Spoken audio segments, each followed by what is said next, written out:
പഴയ നിയമം. ഉൽപ്പത്തി. ദൈവം പ്രപഞ്ചത്തെ സൃഷ്ടിക്കുന്നു. ആദിയിൽ ദൈവം ആകാശവും ഭൂമിയും സൃഷ്ടിച്ചു. ഭൂമി രൂപരഹിതവും ശൂന്യവുമായിരുന്നു. ആഴത്തിനു മുകളിൽ അന്ധകാരം വ്യാപിച്ചിരുന്നു. ദൈവത്തിന്റെ ചൈതന്യം വെള്ളത്തിനു മീതെ ചലിച്ചുകൊണ്ടിരുന്നു. ദൈവം അരുളി ചെയ്തു, വെളിച്ചമുണ്ടാകട്ടെ. വെളിച്ചമുണ്ടായി. വെളിച്ചം നല്ലതെന്ന് ദൈവം കണ്ടു. അവിടുന്ന് വെളിച്ചത്തെ ഇരുളിൽ നിന്നും വേർതിരിച്ചു. വെളിച്ചത്തിന് പകലെന്നും ഇരുളിന് രാത്രിയെന്നും പേരിട്ടു. സന്ധ്യയായി പ്രഭാതമായി ഒന്നാം ദിവസം. ദൈവം വീണ്ടും അരുളി ചെയ്തു, ജലമധ്യത്തിൽ ഒരു വിധാനമുണ്ടാകട്ടെ. അത് ജലത്തെ രണ്ടായി തിരിക്കട്ടെ. ദൈവം വിധാനമുണ്ടാക്കുകയും അതിനു താഴെയുള്ള ജലത്തെ മുകളിലത്തെ ജലത്തിൽ നിന്ന് വേർതിരിക്കുകയും ചെയ്തു. അപ്രകാരം സംഭവിച്ചു. വിധാനത്തിന് അവിടുന്ന് ആകാശമെന്ന് പേരിട്ടു. സന്ധ്യയായി പ്രഭാതമായി രണ്ടാം ദിവസം. ദൈവം വീണ്ടും അരുളി ചെയ്തു, ആകാശത്തിന് കീഴിലുള്ള വെള്ളമെല്ലാം ഒരിടത്ത് ഒരുമിച്ച് കൂടട്ടെ. കര പ്രത്യക്ഷപ്പെടട്ടെ. അങ്ങനെ സംഭവിച്ചു. കരയ്ക്ക് ഭൂമിയെന്നും ഒരുമിച്ച് കൂടിയ ജലത്തിന് കടലെന്നും ദൈവം പേരിട്ടു. അത് നല്ലതെന്ന് അവിടുന്ന് കണ്ടു. ദൈവം അരുളി ചെയ്തു, ഭൂമി എല്ലാത്തരം ഹരിത സസ്യങ്ങളും ധാന്യച്ചെടികളും വിത്തുകൾ ഉൾക്കൊള്ളുന്ന ഫലങ്ങൾ കായ്ക്കുന്ന വൃക്ഷങ്ങളും മുളപ്പിക്കട്ടെ. അങ്ങനെ സംഭവിച്ചു. ഭൂമി എല്ലാത്തരം ഹരിത സസ്യങ്ങളും ധാന്യച്ചെടികളും വിത്തുകളും ഫലങ്ങളോട് കൂടിയുള്ള വൃക്ഷങ്ങളും മുളപ്പിച്ചു. അവ നല്ലതെന്ന് ദൈവം കണ്ടു. സന്ധ്യയായി പ്രഭാതമായി മൂന്നാം ദിവസം. ദൈവം വീണ്ടും അരുളി ചെയ്തു, രാവും പകലും വേർതിരിക്കാൻ ആകാശവിധാനത്തിൽ പ്രകാശങ്ങൾ ഉണ്ടാകട്ടെ. അവ ഋതുക്കളും ദിനങ്ങളും വർഷങ്ങളും കുറിക്കുന്ന അടയാളങ്ങളായി തീരട്ടെ. ഭൂമിയിൽ പ്രകാശം ചൊരിയാൻ വേണ്ടി അവ ആകാശവിധാനത്തിൽ ദീപങ്ങളായി നിൽക്കട്ടെ. അങ്ങനെ സംഭവിച്ചു. ദൈവം രണ്ടു മഹാദീപങ്ങൾ സൃഷ്ടിച്ചു. പകലിനെ നയിക്കാൻ വലുത്, രാത്രിയെ നയിക്കാൻ ചെറുത്. നക്ഷത്രങ്ങളെയും അവിടുന്ന് സൃഷ്ടിച്ചു. ഭൂമിയിൽ പ്രകാശം ചൊരിയാനും രാവിനെയും പകലിനെയും നിയന്ത്രിക്കാനും വെളിച്ചത്തെ ഇരുളിൽ നിന്ന് വേർതിരിക്കാനും ദൈവം അവയെ ആകാശവിധാനത്തിൽ സ്ഥാപിച്ചു. അതു നല്ലതെന്ന് ദൈവം കണ്ടു. സന്ധ്യയായി പ്രഭാതമായി നാലാം ദിവസം. ദൈവം വീണ്ടും അരുളി ചെയ്തു, വെള്ളം ജീവജാലങ്ങളെ പുറപ്പെടുവിക്കട്ടെ. പക്ഷികൾ ഭൂമിക്ക് മേതെ ആകാശവിധാനത്തിൽ പറക്കട്ടെ. അങ്ങനെ ദൈവം ഭീമാകാരങ്ങളായ ജലജന്തുക്കളെയും കടലിൽ പറ്റം ചേർന്ന് ചരിക്കുന്ന സകലവിധ ജീവികളെയും എല്ലാത്തരം പക്ഷികളെയും സൃഷ്ടിച്ചു. അവ നല്ലതെന്ന് അവിടുന്ന് കണ്ടു. ദൈവം അവയെ ഇങ്ങനെ അനുഗ്രഹിച്ചു, സമൃദ്ധമായി പെരുകി കടലിൽ നിറയുവിൻ. പക്ഷികൾ ഭൂമിയിൽ പെരുകട്ടെ.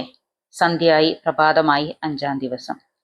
ദൈവം വീണ്ടും അരുളി ചെയ്തു, ഭൂമി എല്ലാത്തരം ജീവജാലങ്ങളെയും കന്നുകാലികൾ, ഇഴജന്തുക്കൾ, കാട്ടുമൃഗങ്ങൾ എന്നിവയെ പുറപ്പെടുവിക്കട്ടെ. അങ്ങനെ സംഭവിച്ചു. അങ്ങനെ ദൈവം എല്ലാ ഇനം കാട്ടുമൃഗങ്ങളെയും കന്നുകാലികളെയും ഇഴജന്തുക്കളെയും സൃഷ്ടിച്ചു.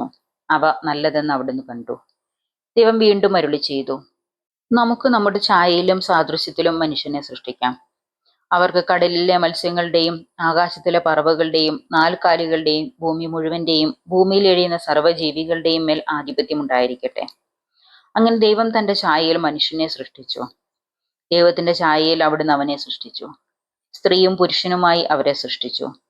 ദൈവം അവരെ ഇങ്ങനെ അനുഗ്രഹിച്ചു, സന്താന പുഷ്ടിയുള്ളവരായി പെരുകുവിൻ. ഭൂമിയിൽ നിറഞ്ഞ് അതിനെ കീഴടക്കുവിൻ. കടലിലെ മത്സ്യങ്ങളുടെയും ആകാശത്തിലെ പറവുകളുടെയും ഭൂമിയിൽ ചരിക്കുന്ന സകല ജീവികളുടെയും മേൽ നിങ്ങൾ ആധിപത്യം ഉണ്ടാകട്ടെ. ദൈവം അരുളി ചെയ്തു, ഭൂമുഖത്തുള്ള ധാന്യം വിളയുന്ന എല്ലാ ചെടികളും വിത്തുൾക്കൊള്ളുന്ന പഴങ്ങൾ കായ്ക്കുന്ന എല്ലാ വൃക്ഷങ്ങളും ഞാൻ നിങ്ങൾക്ക് ഭക്ഷണത്തിനായി തരുന്നു. ഭൂമിയിലെ മൃഗങ്ങൾക്കും ആകാശത്തിലെ എല്ലാ പറവുകൾക്കും ഇഴജന്തുക്കൾക്കും ജീവശ്വാസമുള്ള സകലതിനും ആഹാരമായി ഹരിതസസ്യങ്ങൾ ഞാൻ നൽകിയിരിക്കുന്നു. അങ്ങനെ സംഭവിച്ചു. താൻ സൃഷ്ടിച്ചതെല്ലാം വളരെ നന്നായിരിക്കുന്നുവെന്ന് ദൈവം കണ്ടു. സന്ധ്യയായി പ്രഭാതമായി ആറാം ദിവസം. അധ്യായം 2. അങ്ങനെ ആകാശവും ഭൂമിയും അവയിലുള്ള സമസ്തവും പൂർണ്ണമായി. ദൈവം തന്റെ ജോലി ഏഴാം ദിവസം പൂർത്തിയാക്കി. താൻ തുടങ്ങിയ പ്രവൃത്തിയിൽ നിന്ന് വിരമിച്ച് ഏഴാം ദിവസം അവിടുന്ന് വിശ്രമിച്ചു. സൃഷ്ടികർമ്മം പൂർത്തിയാക്കി. തന്റെ പ്രവൃത്തികളിൽ നിന്ന് വിരമിച്ച് വിശ്രമിച്ച് ഏഴാം ദിവസത്തെ ദൈവം അനുഗ്രഹിച്ച് വിശുദ്ധമാക്കി. ഇതാണ് ആകാശത്തിന്റെയും ഭൂമിയുടെയും ഉൽപ്പത്തി ചരിത്രം. ഏദൻ തോട്ടം. ദൈവമായ കർത്താവ് ആകാശവും ഭൂമിയും സൃഷ്ടിച്ച നാളിൽ ഭൂമിയിൽ പുല്ലോ ചെടിയോ മുളച്ചിരുന്നില്ല. കാരണം അവിടുന്ന് ഭൂമിയിൽ മഴ പെയ്യിച്ചിരുന്നില്ല. കൃഷി ചെയ്യാൻ മനുഷ്യനും ഉണ്ടായിരുന്നില്ല. എന്നാൽ ഭൂമിയിൽ നിന്ന് ഒരു മൂടൽമഞ്ഞ് ഉയർന്ന് ഭൂതലമെല്ലാം നനച്ചു.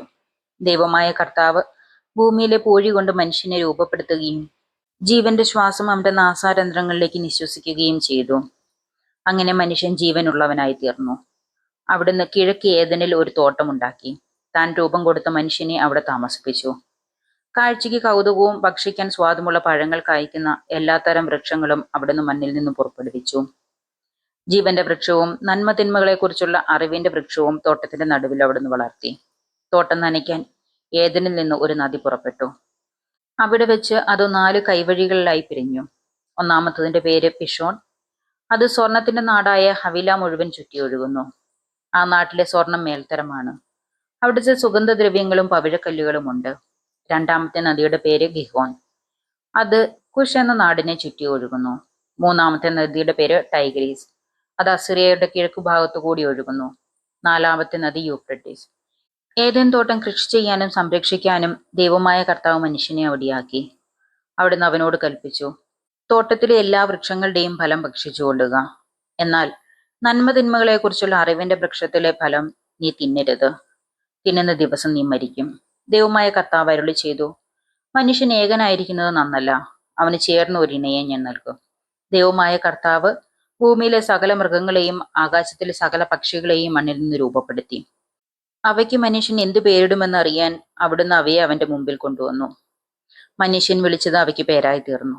എല്ലാ കന്നുകാലികൾക്കും ആകാശത്തിലെ പറവുകൾക്കും വയലിലെ മൃഗങ്ങൾക്കും അവൻ പേരിട്ടു. എന്നാൽ തനിക്കിണങ്ങിയ തുണിയെ കണ്ടില്ല.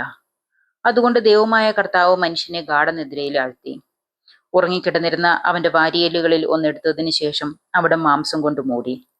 മനുഷ്യനിൽ നിന്ന് എടുത്ത വാരിയെല്ലുകൊണ്ട് അവിടുന്ന് ഒരു സ്ത്രീക്ക് രൂപം കൊടുത്തു. അവളെ അവന്റെ മുമ്പിൽ കൊണ്ടുവന്നു. അപ്പോൾ അവൻ പറഞ്ഞു, ഒടുവിലിതാ എന്റെ അസ്ഥിയിൽ നിന്നുള്ള അസ്ഥിയും മാംസത്തിൽ നിന്നുള്ള മാംസവും. നരനിൽ നിന്നെടുക്കപ്പെട്ടതുകൊണ്ട് നാരി എന്ന് ഇവൾ വിളിക്കപ്പെടും. അതിനാൽ പുരുഷൻ മാതാപിതാക്കളെ വിട്ട് ഭാര്യയോട് ചേരും. അവർ ഒറ്റ ശരീരമായി തീരും. പുരുഷനും അവന്റെ ഭാര്യയും നഗ്നനായിരുന്നു, എങ്കിലും അവർക്ക് ലജ്ജ തോന്നിയിരുന്നില്ല. അധ്യായം 3. മനുഷ്യന്റെ പതനം. ദൈവമായ കർത്താവ് സൃഷ്ടിച്ച എല്ലാ വന്യജീവികളിലും വെച്ച് കൗശലമേറിയതായിരുന്നു സർപ്പം.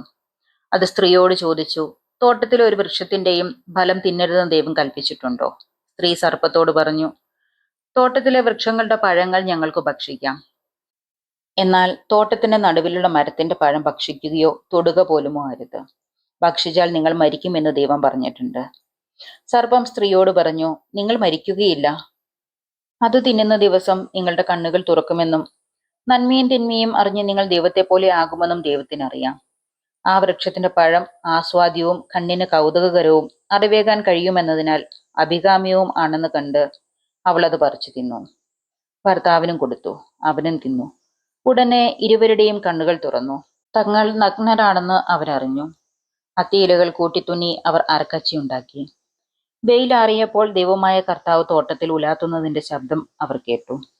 പുരുഷനും ഭാര്യയും അവിടുത്തെ മുന്നിൽ നിന്ന് മാറി തോട്ടത്തിലെ മരങ്ങൾക്കിടയിൽ ഒളിച്ചു. അവിടുന്ന് പുരുഷനെ വിളിച്ചു ചോദിച്ചു, നീ എവിടെയാണ്? അവൻ മറുപടി പറഞ്ഞു, തോട്ടത്തിൽ. അവിടുത്തെ ശബ്ദം ഞാൻ കേട്ടു. ഞാൻ നഗ്നനായതുകൊണ്ട് ഭയന്നൊളിച്ചതാണ്. അവിടുന്ന് ചോദിച്ചു, നീ നഗ്നനാണെന്ന് നിന്നോട് ആര് പറഞ്ഞു?